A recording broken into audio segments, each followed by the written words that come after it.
pentru fiecare copil în parte, există în lumea asta doi oameni cărora le rămâi mereu dator, doi oameni frumoși la chip și suflet, părinții.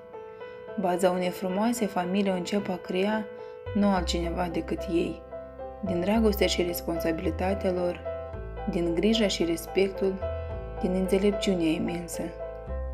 Poți fi un copil fericit, împlinit și iubit datorită lor, iar noi la rândul nostru am avut, avem și vom avea încă mulți ani înainte parte de cei mai buni, scumpi și grijulei părinți. Sunteți un tot întreg, sunteți un model demn de urmat, sunteți sprijinul și alinarea noastră.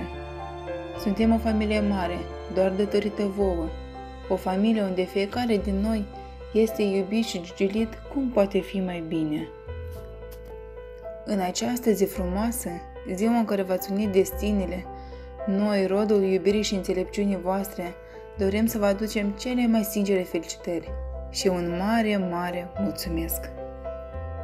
Scumpii mei, vă mulțumesc pentru tot!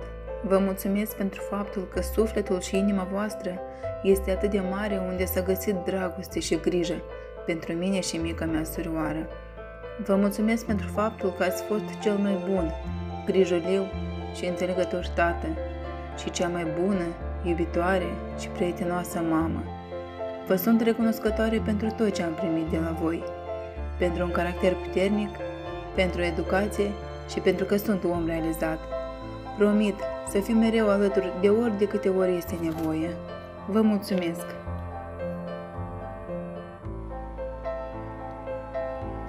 Mulțumim pentru tot ce am avut în copilărie, pentru acele frumoase jucării, pentru cele mai sofisticate hăinuțe.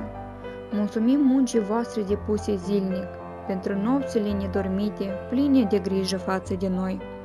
Dragostea și grija voastră pentru mine m-a făcut să cresc fericită, actualmente posedând cele mai frumoase valori pentru o viață demnă. Promit să vă port dragoste și grijă eternă.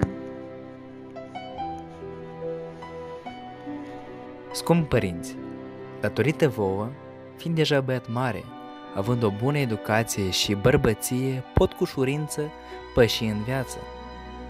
Pentru aceasta vă zic mulțumesc.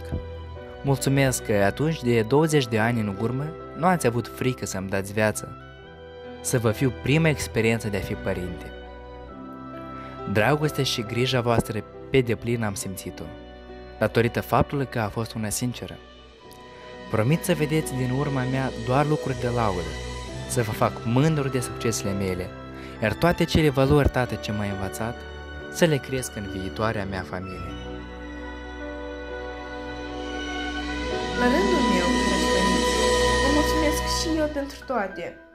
Vă mulțumesc din suflet pentru iubirea, alinarea și împlinirea tuturor capriciilor copilăriei și adolescenții. Am parte de voi și sunt un copil fericit. Sunt mândru de faptul că sunt copilul vostru, că alături de voi parcurg cu pas convins în toate etapele vieții.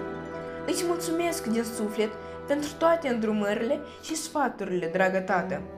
Iar ție, iubita mea mamică, pentru alinarea și pentru iubirea necondiționată a ta. Promit și eu la rândul meu să fiți mândri de mine alături de frățiorii mei.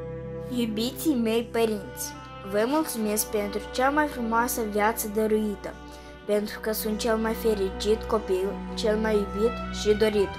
Mulțumesc pentru scumpii frățiori, datorită lor am cea mai veselă copilărie, având cu cine mă juca și cu cine învăța multe lucruri noi. Vă iubesc și vă admir pentru tot. Sunteți cei mai buni părinți existenți vreodată. Promit să fiu un copil cu minte prietenos și isteț.